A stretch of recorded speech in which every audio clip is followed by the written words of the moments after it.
Hello, welcome to another edition of Prove All Things. I want to thank everybody who's joining us today, whether you're watching on Facebook, YouTube, or X live, or you're watching in the CGI Digital Network app, whether that's on your phone, tablet, or television. And we are now available on more televisions than ever.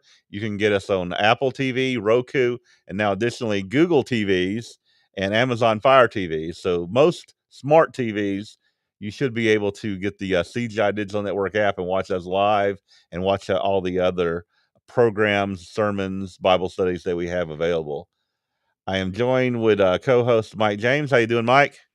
Hey, Jeff, doing okay? Good to see you there. We've got some high winds here again in California, Southern California.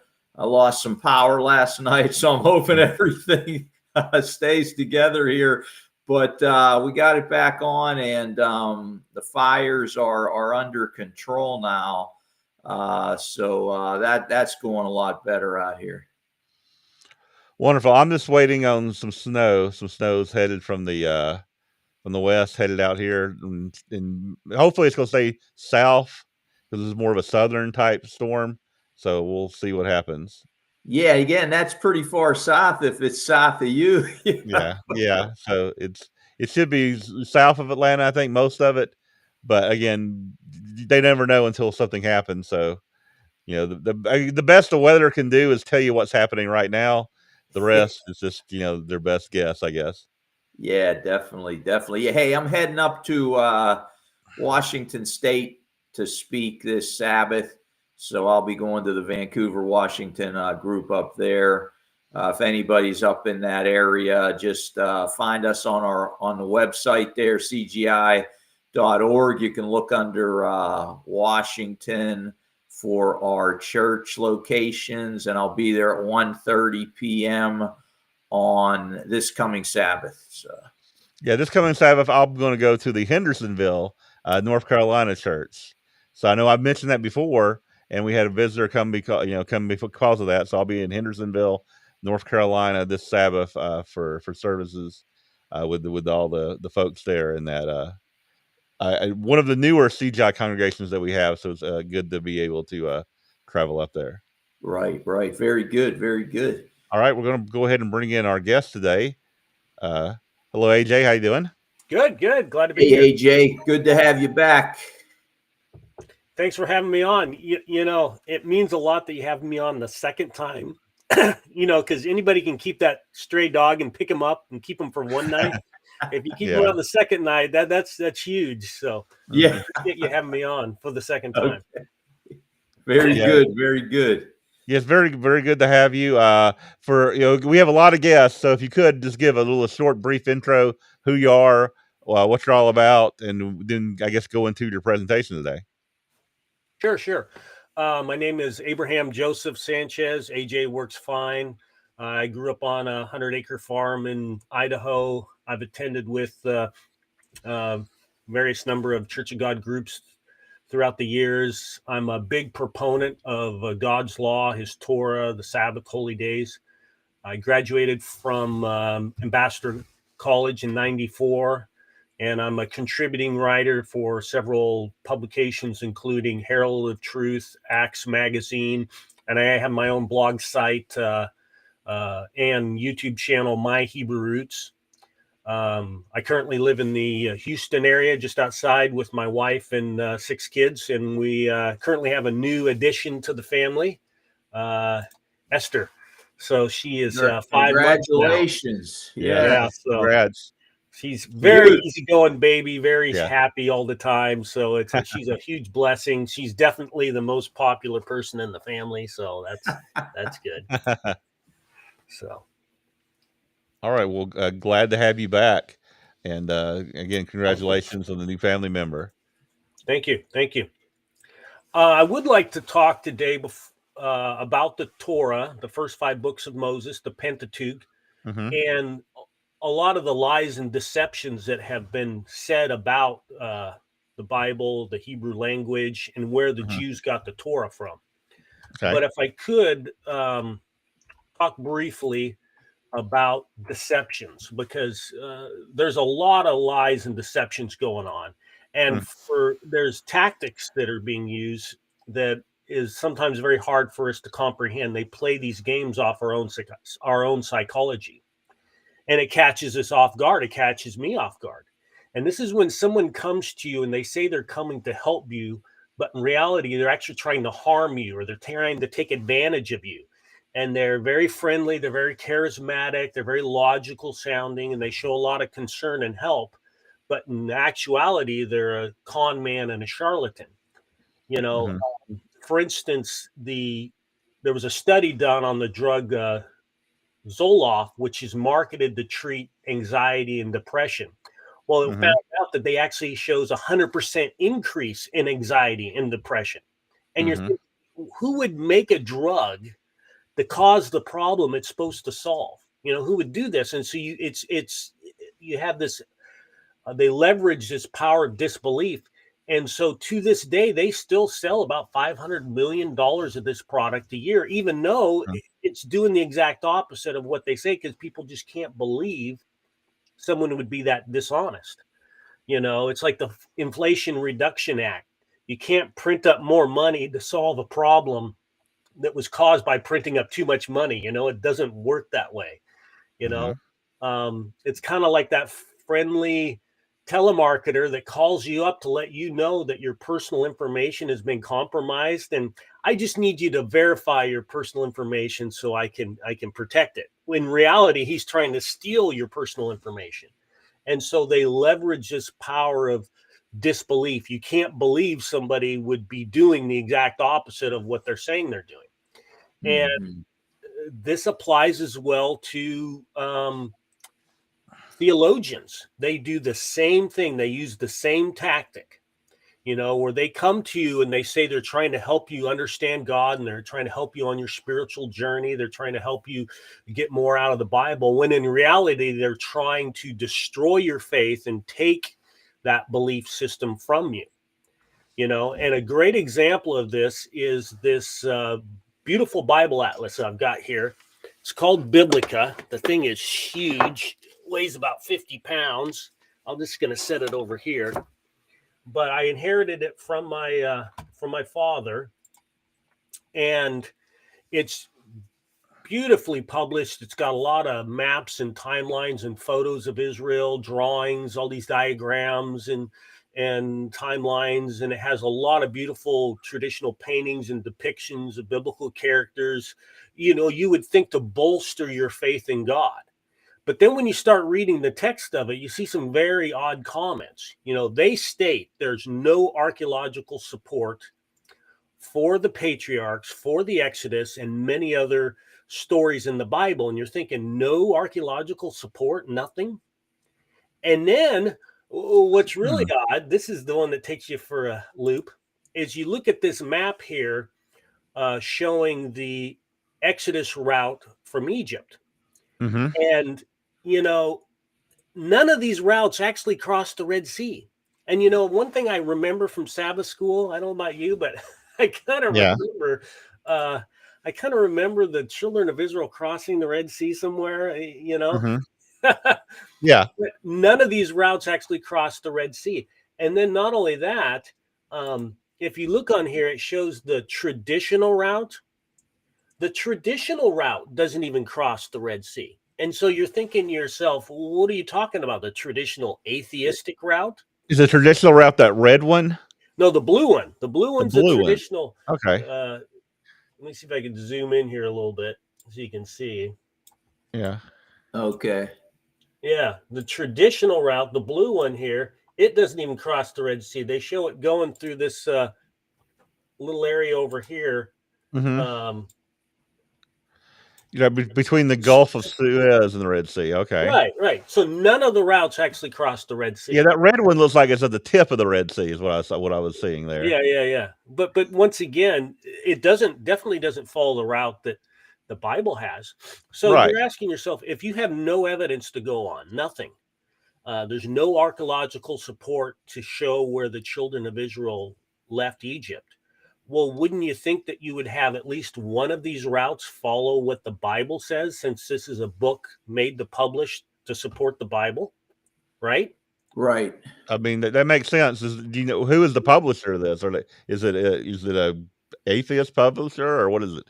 It is no. This guy is he's a theologian from I think it's Trinity University, and they have like 1,200 graduates a year from this place.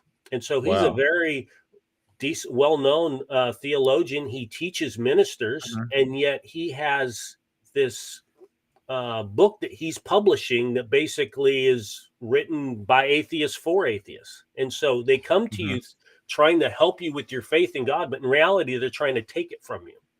And that's what we see. I'm going to show you a quote from my dad's book. And this is the quote it says in here. The Bible, it all began with storytelling. Long before anyone learned to read and write, stories about God were passed along by word of mouth from generation to generation. It is unlikely that the Hebrews were literate, because cuneiform had utilized thousands of symbols. Reading and writing was left to trained scribes. Okay, that whole statement right there is a bold-faced lie, and we're going to pick it apart. And the whole thing's a lie. And this is by a theologian who spends his entire life teaching the Bible, and he's teaching graduates. Barry Beazle, Trinity International. Yeah, what you're hitting on, AJ, just real quick, I want to make a comment about some of what you said. You know, I can remember my first couple years in college, and I took a religion course on the Bible. And it was an elective course, and the teacher was using the documentary hypothesis as if it was the truth. Now, at that time, I didn't know what I know now, and everybody in that class didn't know either. We were looking at this professor as the authority on that particular subject. And I think that I want to get this point out there to young people, because we've had issues with college kids going away and being put into turmoil by what they're hearing in college based upon what they learned growing up in the church, that there's lots of different sources out there. You can't believe everyone who's an authority. You need to do research. You need to look at this side and that side and look at things from left, right, and center to get a good feel for various subjects. So I appreciate where you're coming from, because I want to make that known to our young people out there that just because someone has a few letters after their name doesn't mean they're right. Absolutely. So please continue. Yeah, well, most of these seminaries and theologians, no matter what they are, it's this propaganda for either their atheist propaganda or for whatever denomination that sponsors that seminary. They don't look for truth. They just kind of spout propaganda is what I've seen. Oh yeah, and I would agree with you, Jeff, because I've gone beyond there's the phrase, you can only attribute so much to incompetence, and then at a certain point in time you have to assume intent. And unless these guys are really, really stupid, like this Barry Beazle, he's a longtime theologian, and like, for instance, as we're going to go through in this statement that he's making here, okay, cuneiform doesn't use symbols, okay, it's not a symbol base, it's a phonetically based writing system, okay, so that is a very easy lie to debunk, and all these are pretty simple to debunk, and yet, so you really think this theologian is that incompetent? You really think? Or is he like that phone scammer who's coming to help protect your personal information, when in reality he's trying to steal your personal information?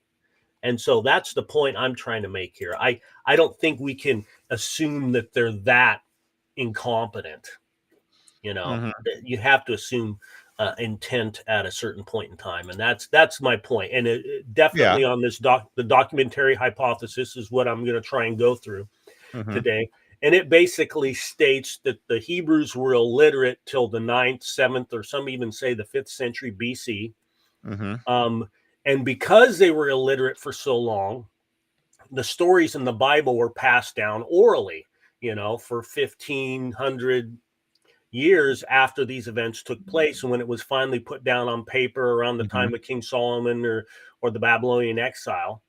And not only that, supposedly there were these 4 competing factions that fought over to try and get their theological positions into Scripture. And it was the Jehovahnists, the Elohists, the Deuteronomists, and the priestly sources. And this is also known as the JEDP theory.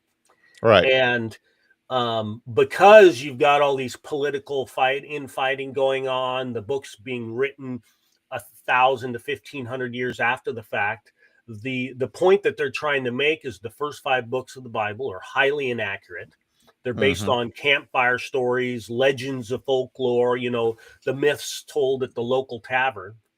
And if they can convince you that the Bible is not historically accurate, then why would we expect the moral principles and instructions to be any different?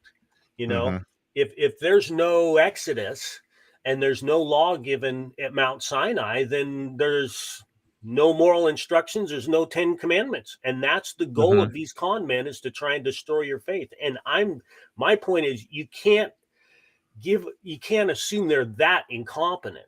And so we're going to go through a bunch of these materials. Yeah. And we're going to see that the entire documentary hypothesis isn't just a lie. It's a really bad lie. And they push it down the throats. I mean, across the board, the encyclopedias, Wikipedia, Britannica, all these sources all push this documentary hypothesis as though it's just a fact of the matter. Yeah. So they got 5 main arguments that they have. One is that they purport that the Hebrews were illiterate for at least 1,000 years after these events took place, which is obviously a lie.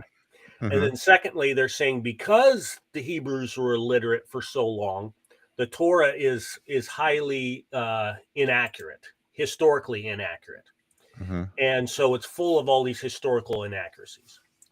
And then the other thing that they bring up is, because there was all these competing factions, you have all these doublets, especially in Genesis, where the story's repeated several times.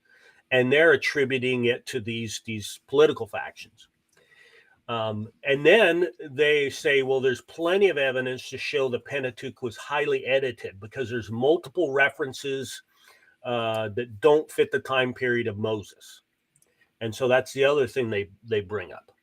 And then the final argument they bring up is the fact that there's multiple names used to describe God, and that those different names used to describe God are different political groups that existed in Israel. And once again, they're going back to this JEPD theory, the Jehovahnists, the Elohists, the Deuteronomists, and the priestly sources. They all had their preferred name that they wanted to use in order to describe God. And so I'd like to go through these arguments and just tear them apart in the time we have. Absolutely.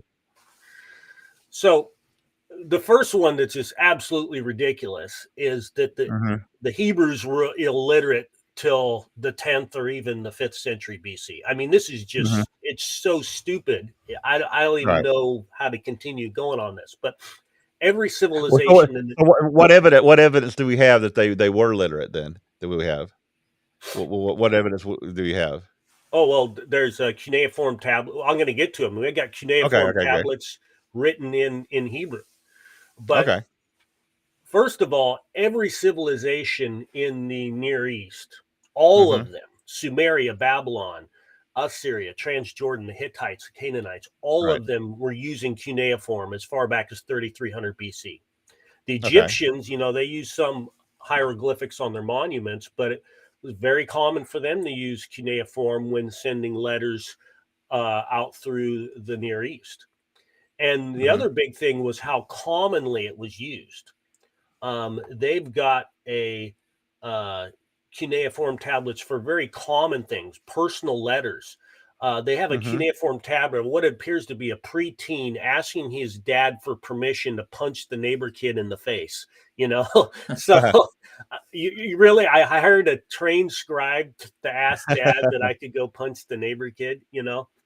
And they found letters asking for a very Mhm. small amount of money, just a very small amount from a son to a Mhm. parent asking for some money. And so the But idea these that were on you really these were on stone? These are in stone, though? correct, or no, they're the Okay. clay tablets. They're clay Clay tablets. tablets, gotcha. Yes. I gotcha. So they're clay, and then they can write into the clay, and it hardens? Is that it? Yeah. I can pull up a picture here real quick of I've got several clay tablets here you can look at. Okay.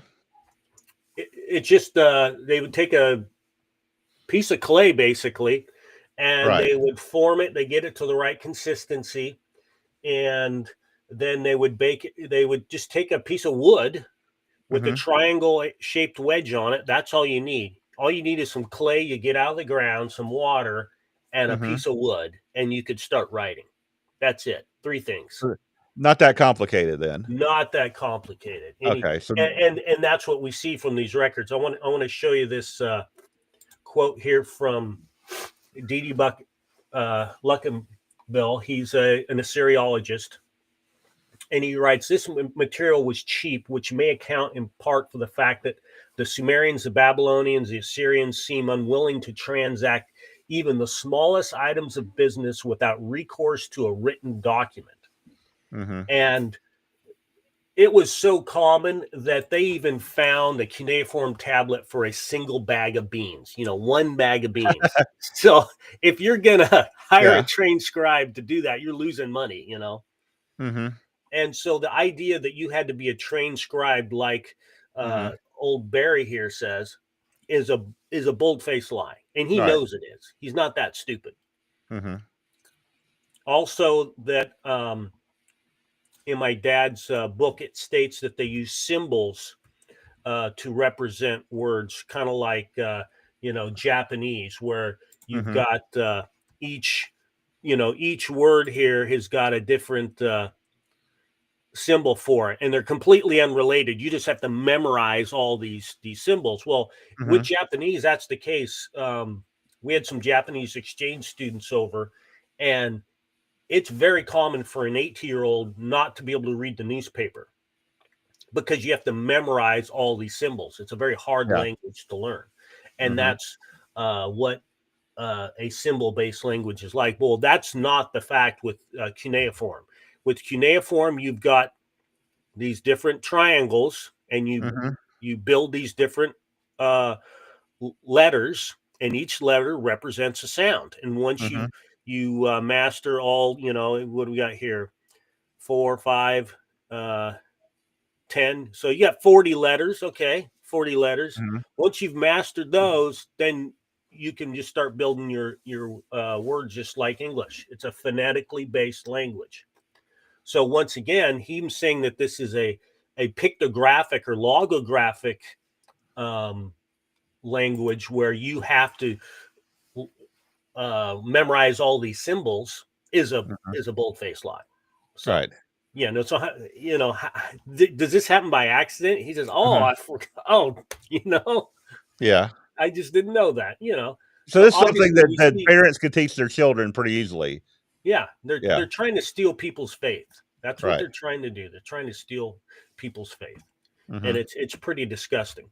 Also, they found in Iraq, they found 2 tablets that were written in using the cuneiform system of writing. But the words here are actually Hebrew because, like I said, it's a phonetically based, just like we use the same Mhm. letters, the Roman numerals, Roman letters that Right. we use to write English. You can also write French and German Mhm. and Portuguese with the same letters. You can use the cuneiform system to write Hebrew, and here Mhm. they've found tablets using the cuneiform system, and they're writing down Hebrew. And archaeologist Bryant Wood states the language in the tablets is a Northwest Semitic language nearly identical to biblical Hebrew. Mm. And My take on that is meaning, well, our modern translation of cuneiform is almost nearly as good as Moses's. That's what I would say, because I believe that's what he used when he wrote his documents. So you believe that Moses wrote the Torah in cuneiform? And it was No, he later had cuneiform documents, and I'm document. going to go through this and show the cuneiform syntax in the book of Okay. Genesis. This Okay. cuneiform syntax in Genesis is very interesting, Okay. but we'll get to that.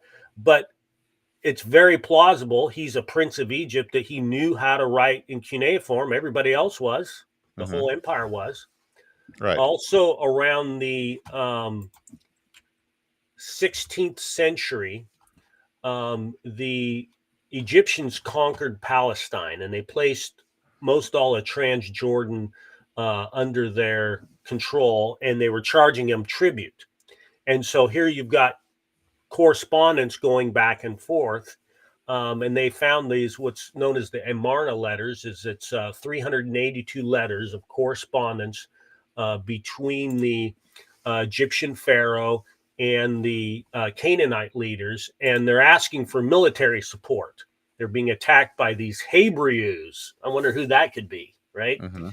But the point here is that they're writing in the cuneiform system in the 14th and 15th centuries, the same time the Israelites were coming into the land. And so if we've got records that prove that every civilization in the Near East could read and write as far back as 3300 BC, the Babylonians, the Hittites, the Egyptians, the Assyrians, Akkadians, everybody could read and write.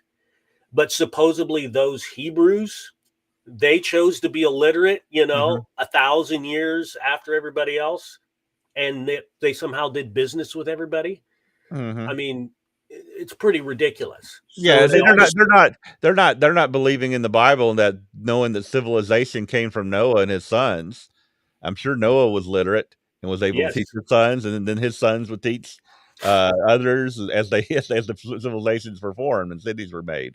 So these scholars are just silent on this evidence, AJ, or does anybody that you've seen address any of this other evidence and have a different take on it?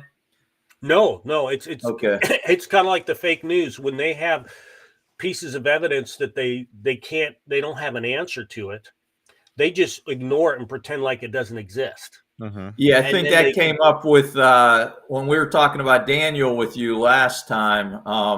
Again, I've taken a close look at that one, and I was just astounded that the liberal scholars were not addressing what the conservative scholars' evidence was. It was astounding to me. Yeah. They have no answer. So what are they going to say? Unless you force it down their throat and you jam it down their throat, when the news story gets so big and everybody's talking about it, then they can't ignore it anymore. Then you'll see them try and spin it. Then that's when the spin hits in. But until it gets as widespread and they start looking stupid because they haven't responded to it, until it comes to that point, they'll just ignore it. And then when they can't ignore it anymore, then they'll spin it. Well, we haven't got to that point yet, but that's what they do. That's the game they play.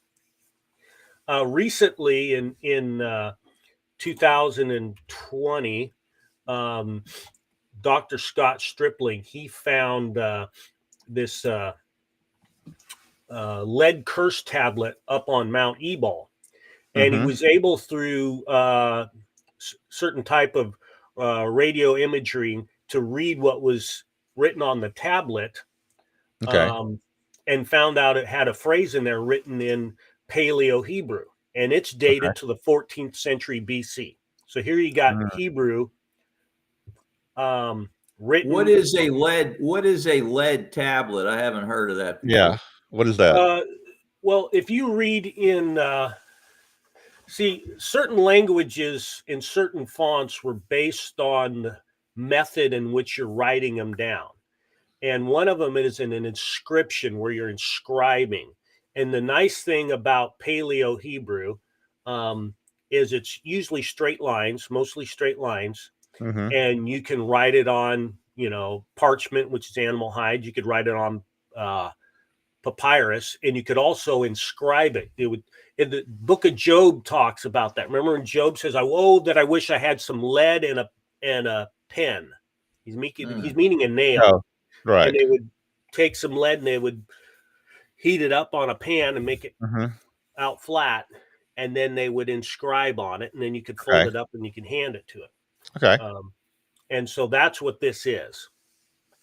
And there's a lot more backstory. Did he say what this was about? This particular lead?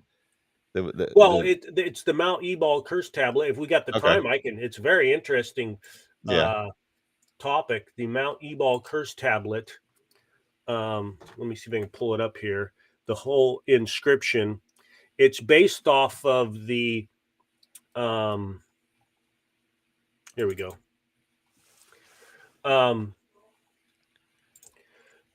When the children of Israel came into the land of promise, right? They were told by Moses that they were to have two. Let me They were to half the people were to stand on Mount Gerizim, and the other half the people were to stand on Mount Ebal, and then the people on the Mount Gerizim would proclaim all the blessings that would come from keeping the law. And then the people on Mount Ebal would proclaim all the curses that came from keeping God's law, from not keeping God's law, excuse me. Right. And so then they would hand out these little tablets as a physical representation of the curses that it's going to come upon you if you don't keep God's law. Gotcha. And it said they were to build an altar there and give sacrifices to the Lord. And that's probably where they were. Well, that's where they were handing out these lead curse tablets, because they found one of them at that location, at that altar that's described in, I think it's in Deuteronomy 30 and then in Joshua chapter 8. Yeah, Joshua chapter 8, verse 30 talks about that whole routine. And so that's what this is. Cursed by God Yahweh, you will die. Cursed, you will surely die. Cursed by Yahweh, cursed. Well, these number of curses goes back to the curses that were in that section of the law. And so it A, proves the children of Israel were there in the 14th century. B, they were performing this ceremony just as Moses had told them to do. And C, the book of Joshua is historically accurate. So it's a phenomenal. This was discovered when, did you say? 2020. Okay, I thought you said it was pretty recent. Yeah, Dr. Scott Stripling. So again, so you're saying this is really good evidence that they had language, they were communicating through written language, right? Because it was written in Paleo Hebrew. So once again, explain to me how the Israelites were illiterate for another 1,000 years, because that's what they're saying. Another 1,000 years, they're living around everybody else that has writing, but supposedly they're illiterate. I mean, it's ridiculous. Yeah. I agree with you. Also, they found these inscriptions in Egypt, right? And they're Egyptian hieroglyphic letters. But nobody could translate them. They made no sense. Well, once again, hieroglyphics is also a phonetic language. It's based on sounds for each of the letters.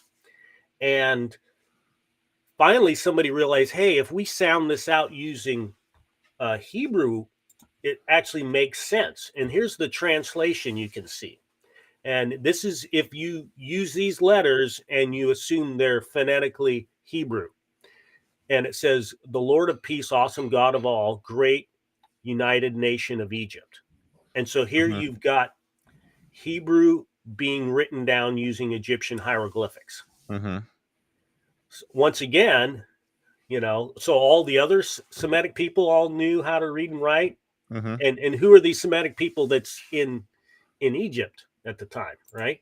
And this dates to the 16th century BC. I got some guesses on that, but I'll let you continue.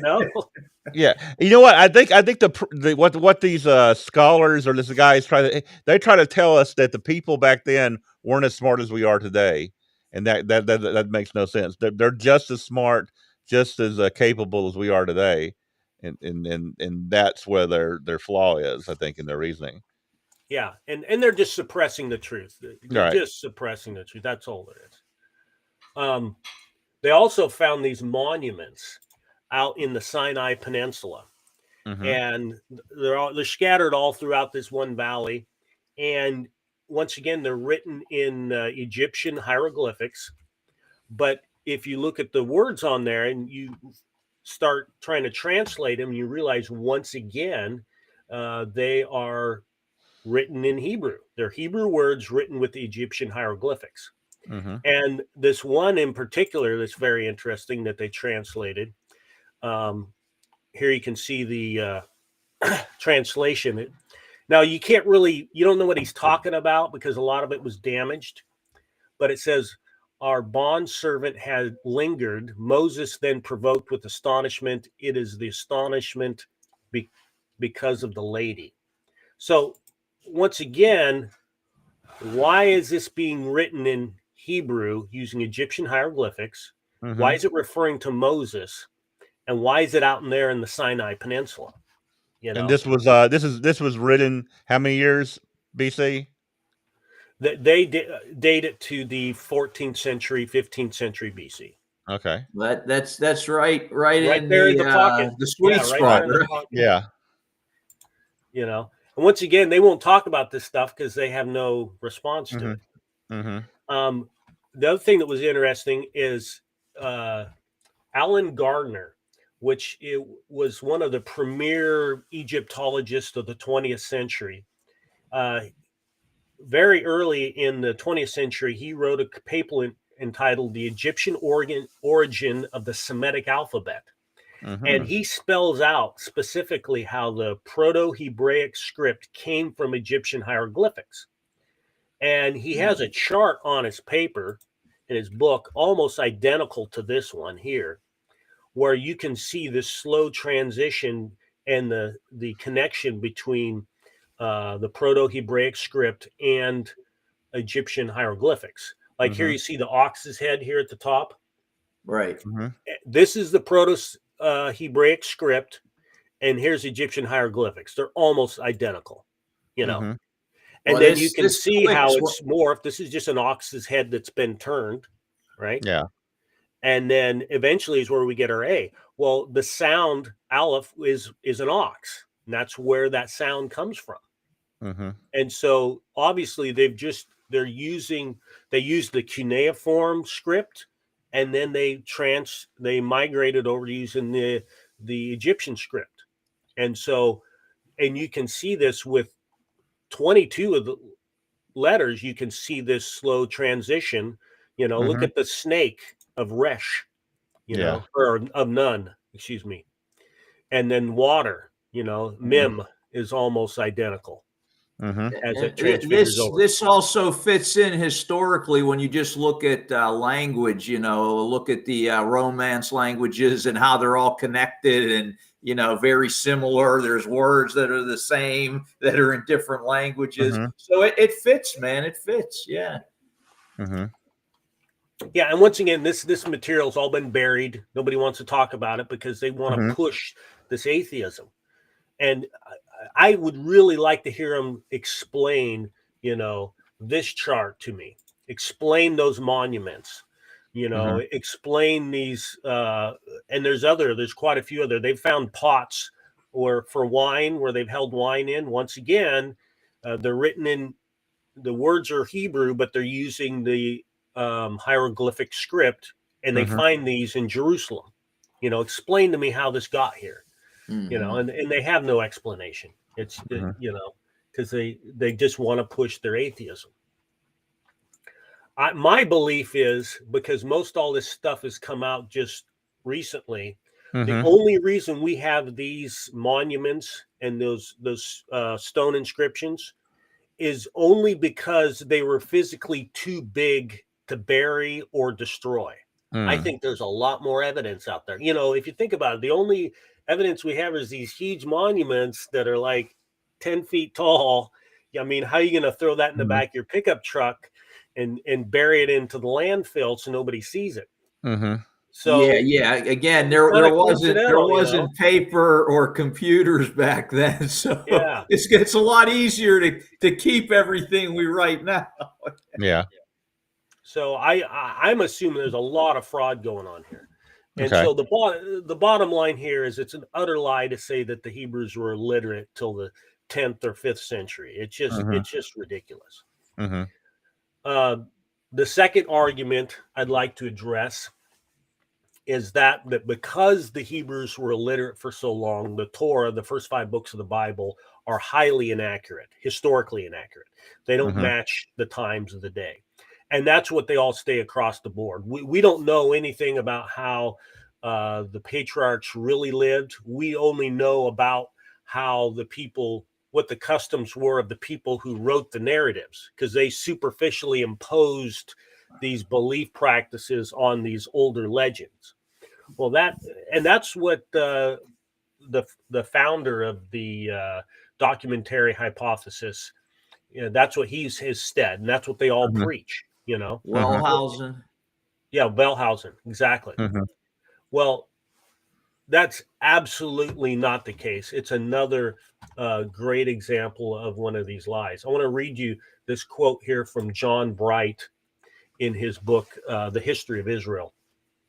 He says, when the traditions are examined in light of the archaeological evidence, the first assertion is to be made that the stories of the patriarchs fit unquestionably and authentically in the middle of the 2nd millennium BC and not in any other later period.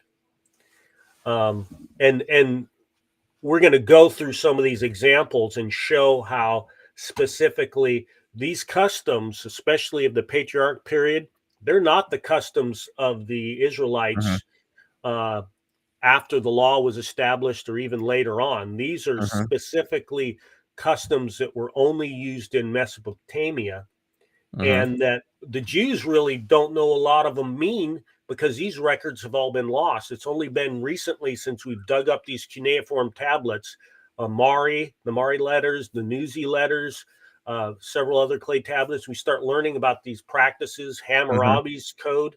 We start learning about these customs of the people in Mesopotamia in the Near East. And then we realize, oh yeah, this is how Abraham operated. If it's we have to operate in the law of the land. And that's where we realize that, okay, their customs of the patriarchs fit in this time period and not in any other.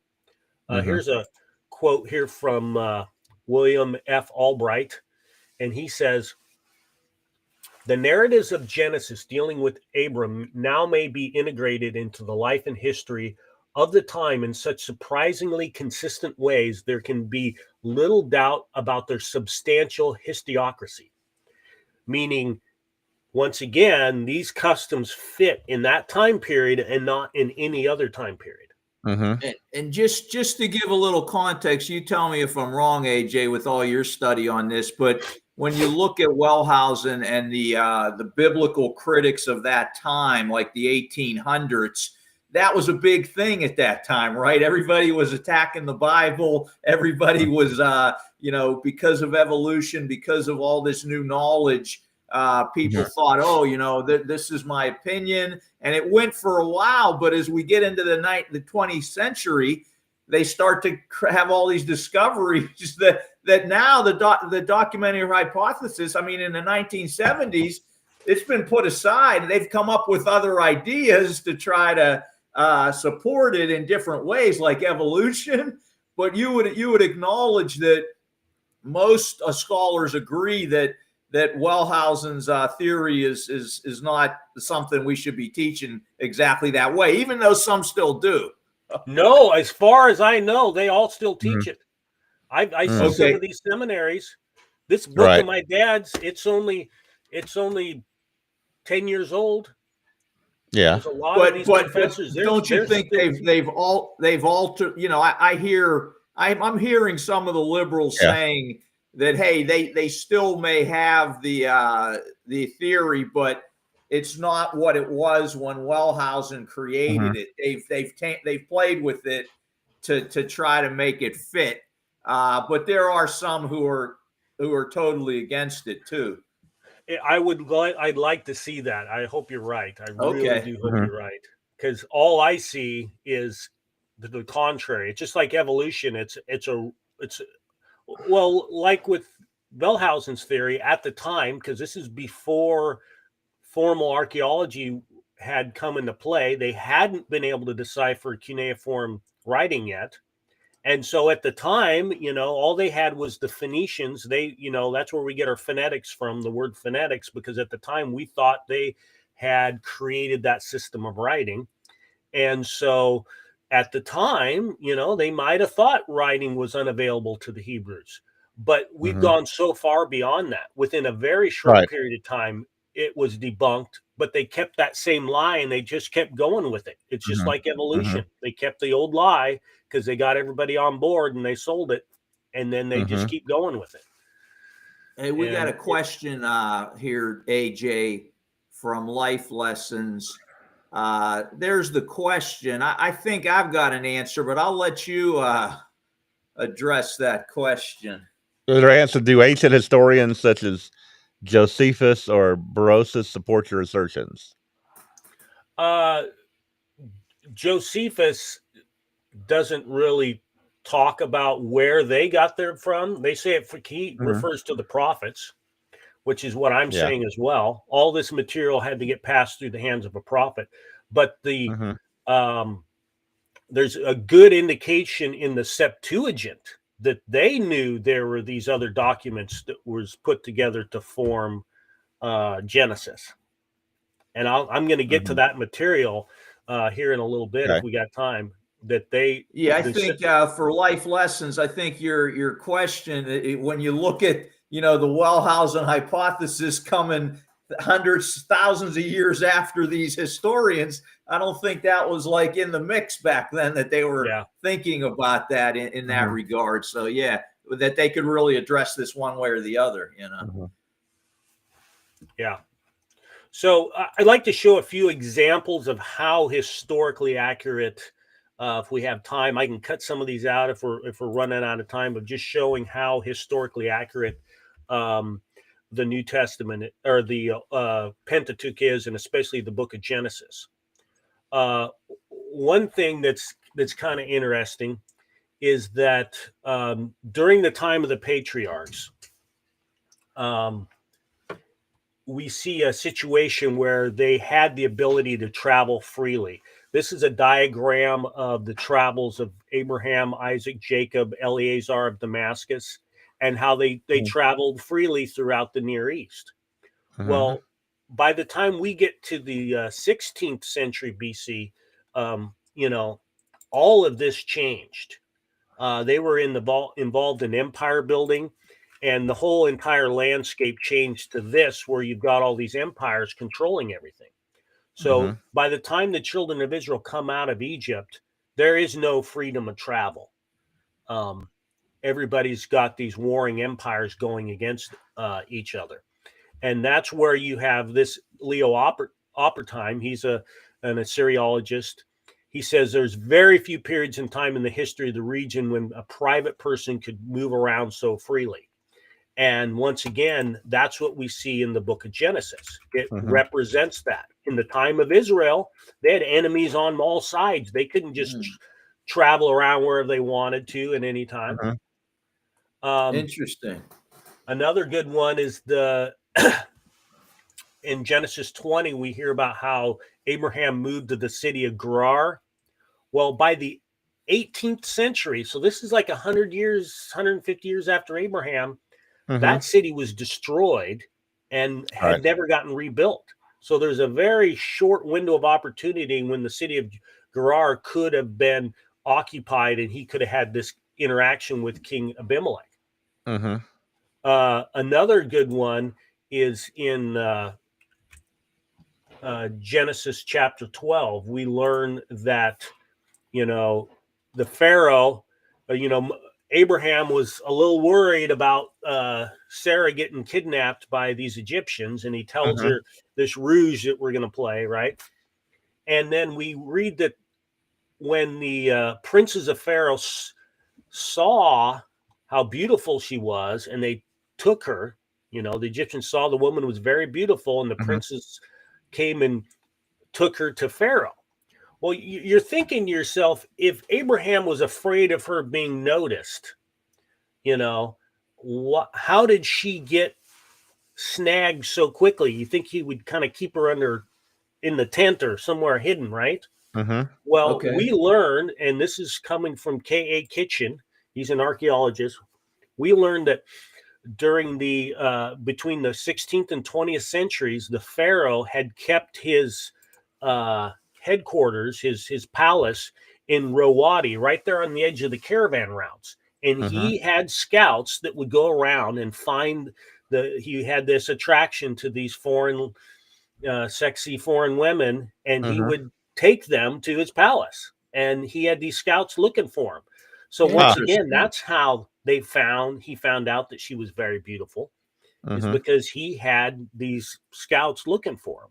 And that's why he had moved his palace to Rawadi at the end of the caravan route. And and then after the 16th century, when all this empire building was going on, they moved his palace further inland, to Luxor or other places much further inland for strategic reasons. But during this period, and only this time period, he's there at Rawadi, and that's where we have the story of Abraham. So once again, very historically accurate. Interesting. There's little nuances in there. Another very one that we read over the top of is over in Genesis chapter 15. And that's where, God's promising the son of promise to Abraham. And he says in verse 2, he says, "What will you give me since I go childless? And the heir of my house is Eleazar of Damascus. Behold, you have given no seed to me, and lo, one born in my house is my heir." Now, some questions come up. Why is Eleazar of Damascus his heir? And why is he referring to him as one born in my house? Well, in Mesopotamia, during this time period, we know from the Newsy letters that were unearthed, this library, that the law and custom of the land is if you didn't have a biological heir, your estate went to your firstborn oldest slave that was born in your household, your servant. And in this case, Eleazar of Damascus was his firstborn eldest servant born under his household. And so that's why he's saying. So these customs weren't around when the critics are trying to say the Bible was written later, right? That they wouldn't have known about these customs. There's no scenario in the law of Moses where a foreigner could inherit tribal land. If you didn't have an heir, it went to the near kinsman. Right. And Lot lives right down the road from Abraham. Why wasn't Lot his heir? Right. Because that wasn't the custom. The custom in Mesopotamia was it went to the firstborn servant of your household. Yeah. So this is showing. So you're saying this shows right here that because of this custom, which is can predates, the dynasties in Israel, that this is showing this ancient, that this has to have an ancient source to have this detail. Well, the Jews don't know what it means. They'll read that. Yeah. They don't know what it means because they don't have records that go back that far. So, but the only way we know about it is because we can go back and see if we found these tablets. These tablets. They didn't have the tablets. No, absolutely not. Okay. Okay, you got about 10 minutes left, AJ. So try to figure out how you want to use that, man. I know you got a lot there. Well, like I said, I've got my video online covering this topic. There's a lot more examples. Yeah, did we put up his information, Jeff? Yeah, his YouTube channel. There it is, My Hebrew Roots. Okay. You just search for that on YouTube, you'll find them. Yeah. But what else? So you wanted to get into something else there, a little bit different than this. So one of the big arguments that they use to say that the specifically Genesis was written through this process of these different political groups fighting over one another, is all these doublets. Okay. And a doublet is where you have a story repeated. And a great example of one of these doublets is over in Genesis chapter 6.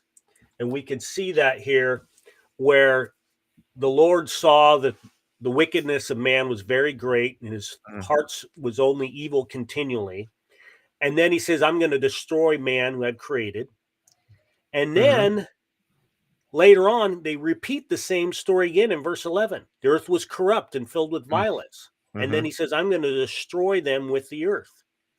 And you see the story here is being repeated. It's saying the same thing over that was just talked about. And this is scattered all throughout the book of Genesis. Through the whole book of Genesis, you see these doublets where the story's repeated.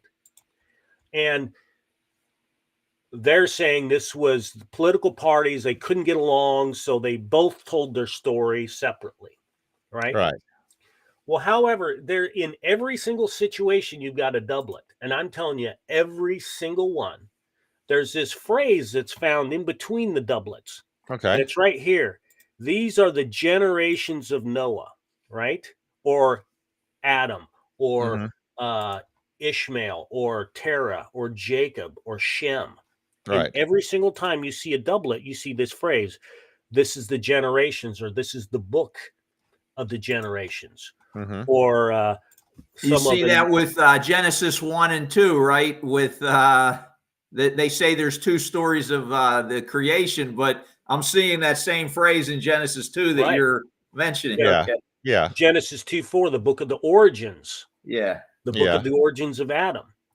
And if you translate this word generations, it can also be translated as origins or the account, right? Okay. Well, this comes from the Hebrew word toledah, right? Okay. And it means generations or the account of or the origins of. Well, guess what the word Genesis is translated from? The word Genesis is from the Septuagint, right? And it comes from this word toledah. That's what the word Genesis means. It doesn't mean beginnings. You know, in the beginning, God created the heavens, the earth. That's not where it comes from. It means the origins or the account of. And so the writers of the Septuagint knew this connection between this phrase and the composition of the whole book. And one thing you're going to see here is in cuneiform, they would always put the title of the book at the end of the tablet. It's called a colophon, right? Okay. And so this title, if you keep in mind as you see these Genesis phrases throughout the book, keep in mind the title is always at the end of the work, right? And so if you look at a timeline of the entire book of Genesis, and you see all these accounts, the account of Adam and the range of period when it was written, the account of Noah in the range in which it was written, in every single situation, okay, the person that wrote that book lived in that time period, or he could have talked to someone who lived during that time period, a firsthand witness of the events. And also, there's no events that take place after his life. Also, he never records his death. His death is always recorded by the next individual that the baton is passed through. And we see that in every single section of the book.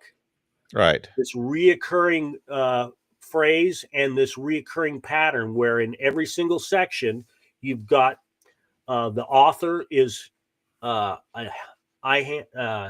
eyewitness to the events, or he could have talked to someone. He doesn't record his own death, and you see all the books, they overlap a little bit, you know, and that's very common in larger works, especially in different chapters and movie series. You see they always overlap a little bit. It's a way of reintroducing the story. And so the phrase is there and it fits perfectly in every single time. And so then you realize, okay, Moses he had these documents available to him, and that he collected them, he edited them, he kind of harmonized them together, and then he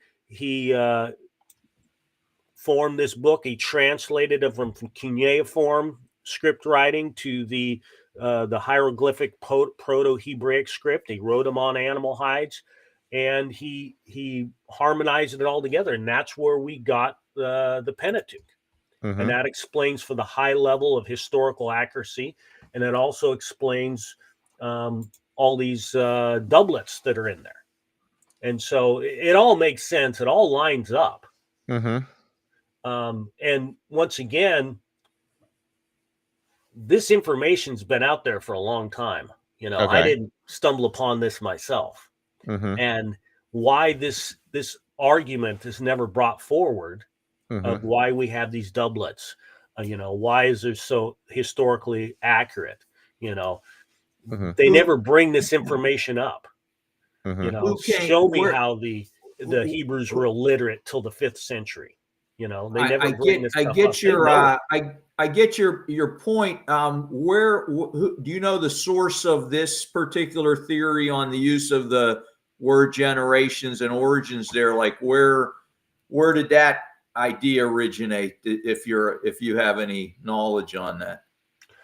There's several theologians that referred to it earlier in the 20th century.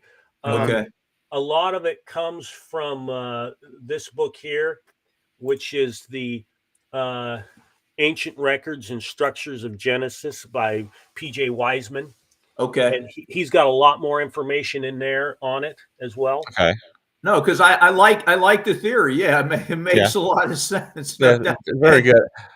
I have a textbook that I don't have it with me, but it was written more recently, and I guess it's probably made for more believing universities that kind of talks about a lot of this and gives some of this evidence you've given. So I think there's some people out there who are, at least not they're not with these atheist type views.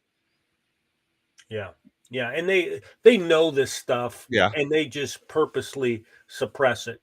I think some of these people are just looking at a certain amount of info, because you can go into Wikipedia right now and look up documentary hypothesis, and it will say that most scholars are saying that what Wellhausen said is not what they believe today, but they do say that they're trying to come up with some other way of using Wellhausen's theories and reformulating them in some sense. But then there are others, like I read a biblical archaeology review article about a year ago that really took the Wellhausen theory to task.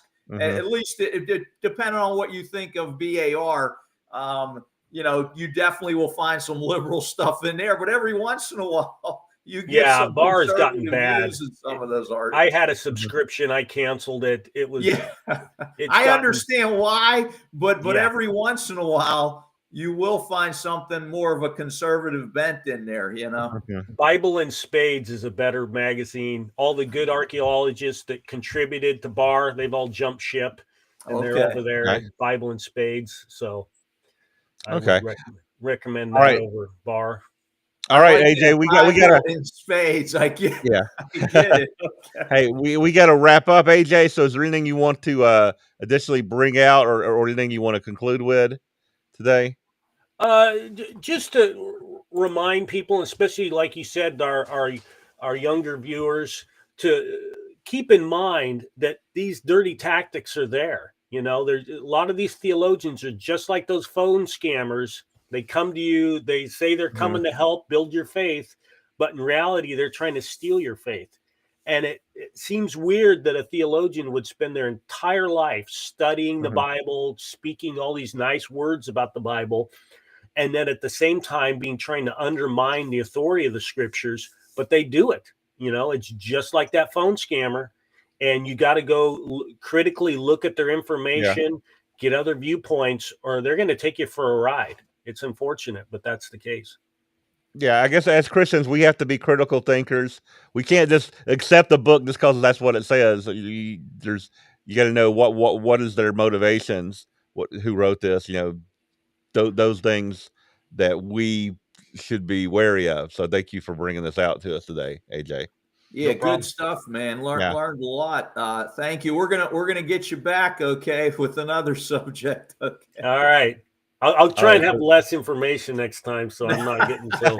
It's okay. No, Hey, again, no, if you think you've got enough for another program, we can push this out. Yeah. Again, very good information. Very. I mean, the evidence you presented is very strong evidence to support the belief that the Bible is what it says it is, and it's and we should know that because we have God's Spirit. But it's good to have that evidence out there to try to show to others who may be in disbelief or being fooled by these so-called scholars. Yeah, don't question your faith. Don't let these charlatans steal it from you. Know that God he exists, and he reveals himself through his word. And we can't doubt that. And when times of trial come and we're put to the test, we got to know with confidence, because we might have to make some really hard decisions based on the moral principles in that book. And we have to know it is God breathed. It is inspired. And so we can't ever forget that and let these charlatans steal that level of faith from us. We can't do it. And one last time, AJ, if people want to see your videos and some of your other material, it's the website is, or the link is. Well, you can go to myhebrewroots.org is Okay. my blog page. Okay. Mm-hmm. All my videos. myhebrewroots.org. Yeah, all my videos are there on on My Hebrew Roots. We got a bunch of videos on here, and then also off to the side, you've got different videos. Like right there's the documentary hypothesis, and you can just click to it right there. And all this info and more is going to be there for people to take notes and things if they miss some of it today. All right. Again, thank you again for joining us, AJ. Yeah, thanks for having me on. I appreciate it. Hey, AJ, I'm going to send you a quick email here for a couple months out. You tell me if a date works, okay? Great. Thank you. Thank you, all man. right. All right. We'll say goodbye, everyone, until we see everyone again next week on another edition of Prove All Things. Goodbye, everyone.